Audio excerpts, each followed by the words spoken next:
Lebron James Postgame.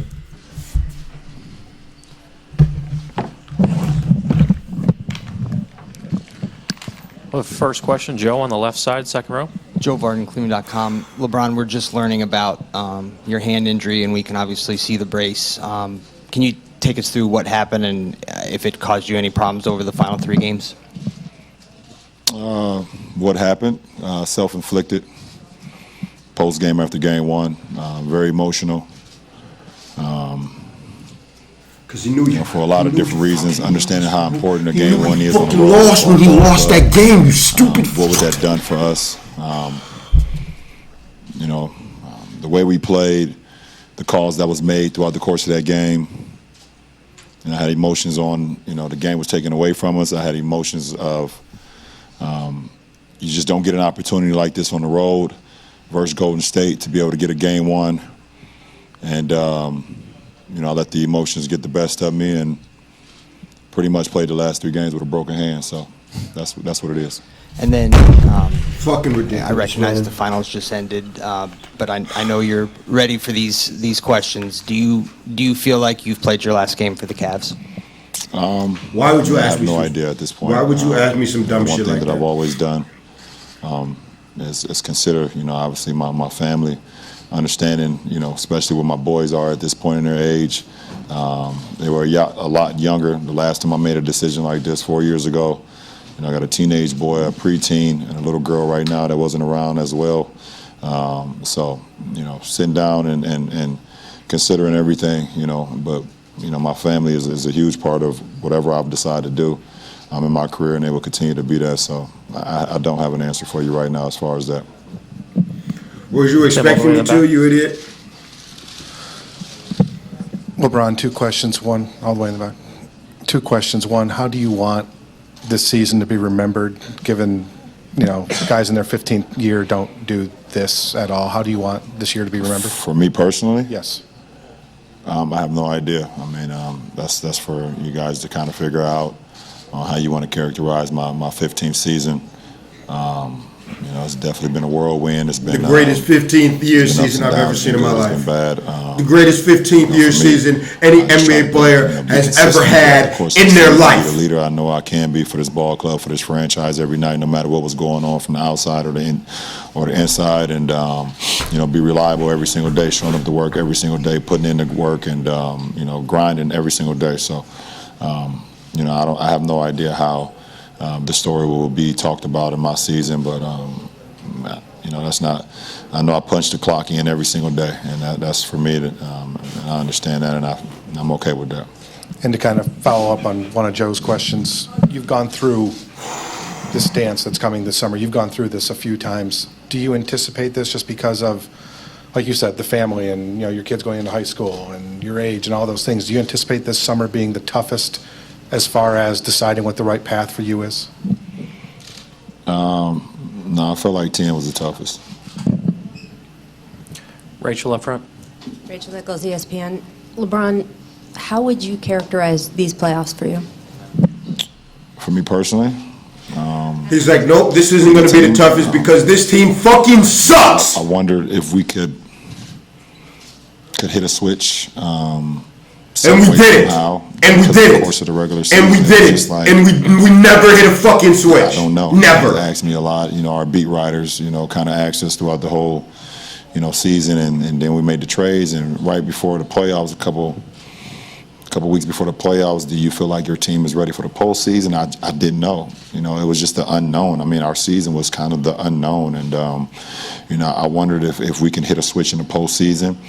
I figured if I stayed laser sharp, if I came in with the right mentality, if I came in with the right mindset, that I could, help fast track this, throughout a lot of the games in the postseason because of my experience and because some of the other guys that experienced a lot of games, and I was able to do that. We was able to do that, and it's. I don't know. I think it's never a success. It's never a success in the postseason when you lose. Not for me. I have no idea. But for me personally, like I said, being reliable to my teammates, being able to play the game at a higher level with with as many games and as many miles that I have on my body. And, So basically, LeBron is looking at this year as a loss, which is fucked up, man. Kind of remember. The ending is obviously still fresh and still new, and you never want to lose, and especially in this fashion, being a competitor. But it is what it is, and like I said, I punch my clock every day. I know you have no way to know yet whether your time here is over or not, but I'm wondering what playing with the word Cleveland across your chest has meant to you for this second run. Well, I mean, at the end of the day, I came back because I felt like I had some unfinished business, and to be able to be a part of the championship team 2 years ago with the team that we had and in the fashion that we had is something I will always remember.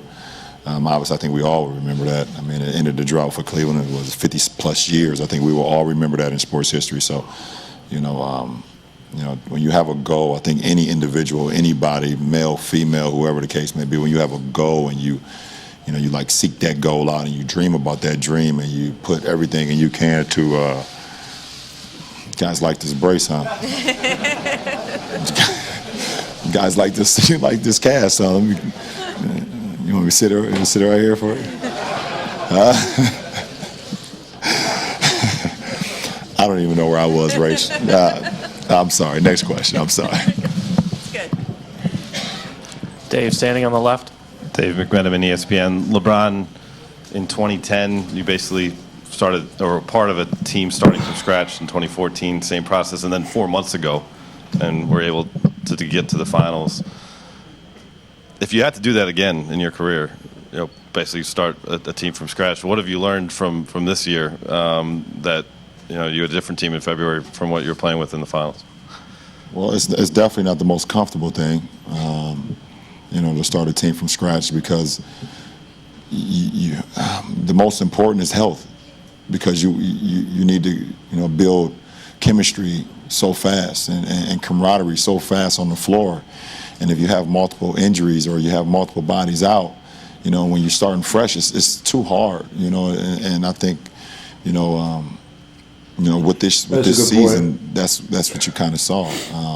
The difference between this season and the difference between my first year in Miami, we didn't have many injuries at all. We were definitely fresh together, but myself and D. Wade and Bosh, UD, Mike Miller had a few injuries, but Chalmers was available, and pretty much our team, we were pretty solid as far as not being injury prone. Obviously, my first year back here, we were headed in the right direction, and then we hit the postseason, and Kev has a separated shoulder with the tie with Olenek, and then Kyrie, goes down in the first or second possession in overtime of game one in the finals. So, I mean, that's just huge. So, being a part of the start fresh mode is something that you definitely don't want to be a part of. It has its pros and it definitely has its cons. Jason up here. Athletic. When you tell Rachel you came back as unfinished business, does one championship finish that business?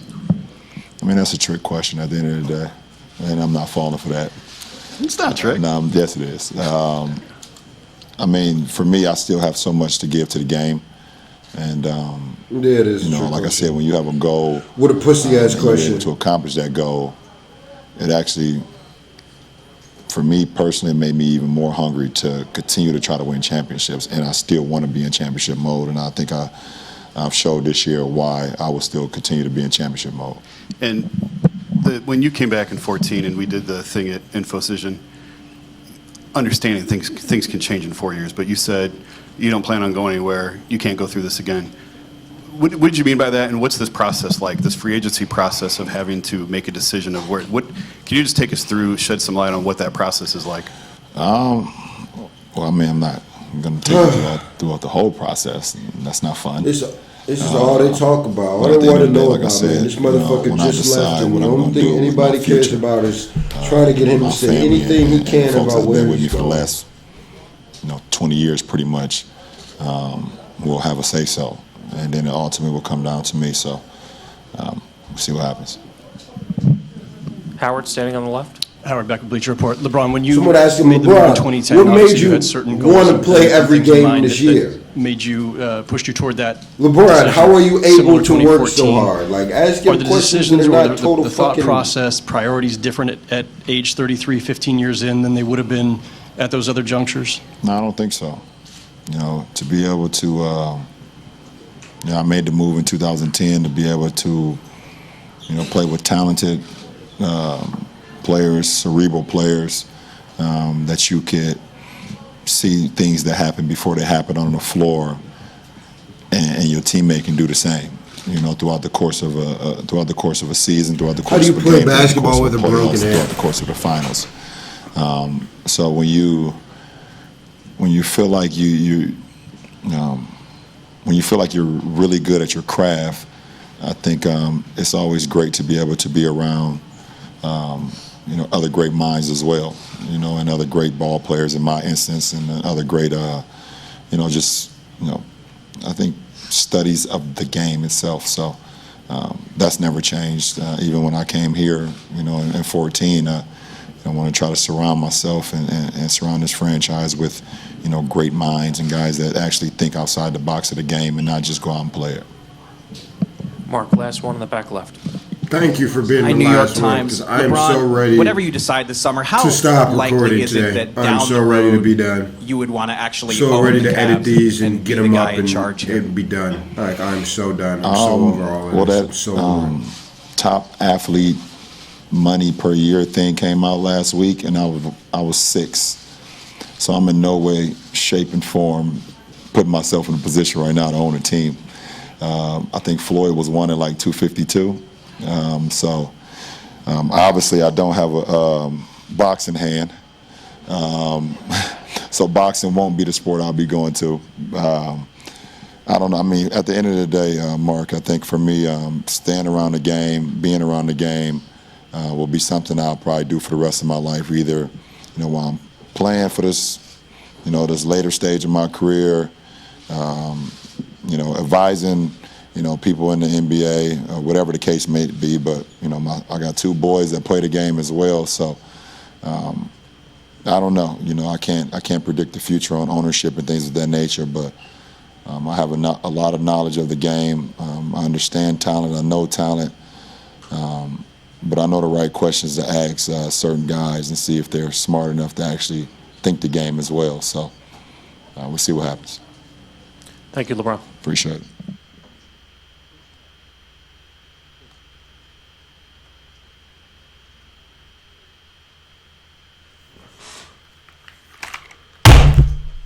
Okay. Let's get to do it. 3 videos. All revolving around Game 4 of the finals. Couldn't do them yesterday. I was in too much pain. I did them today. You see me cry in every video. I'm not crying to seem cool. You think I want to cry in front of you guys? I don't. You think I really care about crying in front of you guys? I don't. I really don't care. But the point is that I'm angry, I'm pissed off, I'm sad. We got a lot of fucking emotions flowing through my body right now. You know what I mean? I wish LeBron would have won. LeBron says if he doesn't win, he kind of looks at the whole year as a failure, which is kind of harsh. But if that's the case, LeBron just played every single game this year and dropped 50 points every playoff game for no reason. Awesome. Anyways, I'm out of here. Leave any comments you have below. Leave a like if you enjoyed. Please subscribe and